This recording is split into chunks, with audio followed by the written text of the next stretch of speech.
All right, so this is a suggestion via Discord. The name of the video is Metro family loses inheritance, family home, and even their late uncle's ashes. Um, Whoa. Let's check it out. Let's see where this takes us, guys. But this is the back of the house. A walk around this Lithonia property. Watch. Metro Atlanta. This is the back of the house. A walk around this Lithonia property. Watch your step. Is a somber stroll down memory lane for Trayvon Brown. It's very emotional. I had a lot of memories, About 2 decades worth. A family home his 69-year-old Uncle Evans Lee Jr. owned. Now, the family ownership is gone, and so is Uncle Evans Lee Jr. Every time I come here, I just want to cry, bust down and cry because he gone. That's the only person I had left in my life. Although Evans died in 2022, the case of alleged fraud only just began to unravel. I would like to see Mr. Watson prosecuted to the full extent. He's talking about Randy Watson. The family filed a police report against the 43-year-old who submitted paperwork in probate court days after Uncle Evans Lee Jr. died. Randy sought to inherit whatever assets remained. This probate court petition shows Randy signed a sworn statement that he was the only child and sole heir. No additional proof or supplemental documentation was required. Oh, that's nasty. That's nasty. See, so initially I was like, okay, this has to be something tax related. Maybe they lost the house like a tax deed sale or something, but no. This was just basically pilfered from them. As a result, the probate judge appointed Randy Watson the administrator of the estate. Randy gained access to everything his father, Evans Lee Jr., left behind. Just one problem. Evans Lee was not his father. In fact, Evans Lee was no father at all. He had no kids, which means Randy Watson is not his son. Not even close. Right. Who is he to Mr. Evans? He's not related to him. A certified DNA test proved it. The results show Randy is not even a family member. That there is a 0.00% chance the late Evans Lee Jr. was his dad. All right, so how did he find out? This was a court-ordered paternity test, which only came after the True family got wind someone filed probate paperwork on their uncle's estate before they could. Trayvon and his wife learned about it once they tried to file their own probate paperwork. After more than a year of waiting, a judge ruled in favor of Trayvon and his family, citing there was neither evidence to prove paternity nor documentation that Randy had a right to inherit anything. By the time it was proven Randy was not the so-called sole heir, and the judge ordered everything to be turned back over to the True family, it was too late.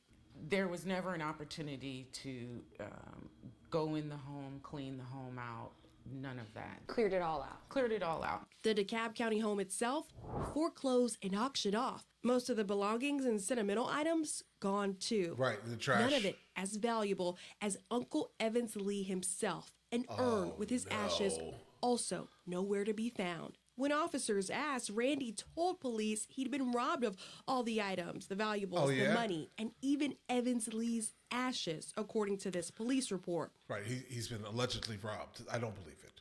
I'm not sure anyone believes that there. He sold every single thing he could possibly sell. And that was most likely the reality of the situation there, guys. An allegation the family does not believe. Atlanta News First Investigates discovered receipt records from a local disposal company in the time period Randy had access to the home. The receipts revealed items were moved from the Lithonia property at least twice last year, more than 60,000 pounds worth. The most unbelievable matter for the family begins here.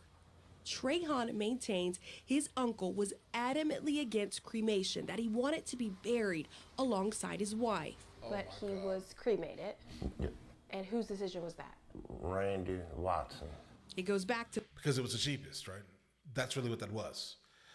He just was like, listen, we got to get rid of this body. We're going to do it legally. Guys, this is absolutely frightening. I don't wish this on anyone. This funeral home, FL Sims. The owner confirmed to Atlanta News First Investigates Randy Watson identified himself as the son and told the business to cremate Evans Lee Jr.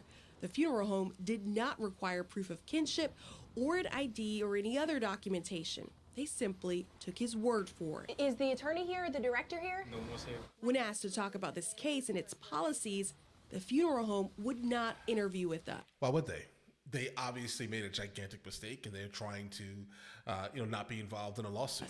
There is no Georgia law that requires a funeral home to confirm if someone is truly next of kin. There needs to be. And because Evans Lee died while in hospice, the funeral home was tasked with completing the death certificate. Based on the information they say Randy provided to them, they filled in the death certificate, a document now riddled with false information. Decedent's son, Randy.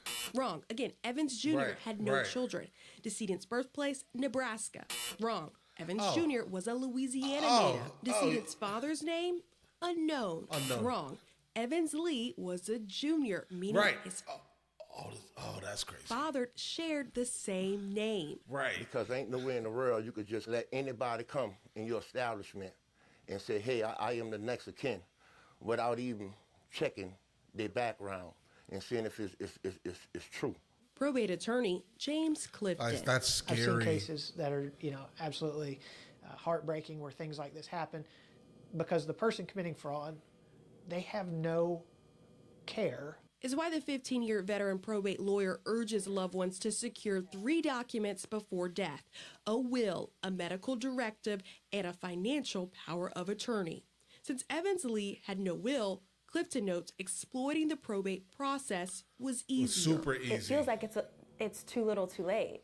It is. Right. It's unfortunate because that is oftentimes the result, is that the bad actor receives the funds, by selling the property or whatever, and then it's gone. They spend it. He argues cases like these Criminal infractions, if it can be proven. should be criminally prosecuted. And it's hard Wait. even being on. Wait, he said they should be? They're not? Oh, that's frightening. I think that's probably even worse now. So he got off completely, guys. Completely. On a property right now, just looking at it. And Evans Lee Jr. worked in construction, fixing homes, fixing problems for others. Right. His family hopes to fix this for him. Uncle Lee was a good man. He did a lot of things for a lot of people. Right. Lots of people. Right. I can imagine. Yeah, guys, I don't think nothing is going to happen from this. Based off of what the lawyer just said here, there's not a single thing that's going to happen to him. The guy who did it, guys. That's absolutely frustrating to encounter. I'm telling you, I don't wish this on a single person on earth. Oh, God, guys. But all right, listen, you guys all attempt to have an amazing day. Enjoy your day thoroughly.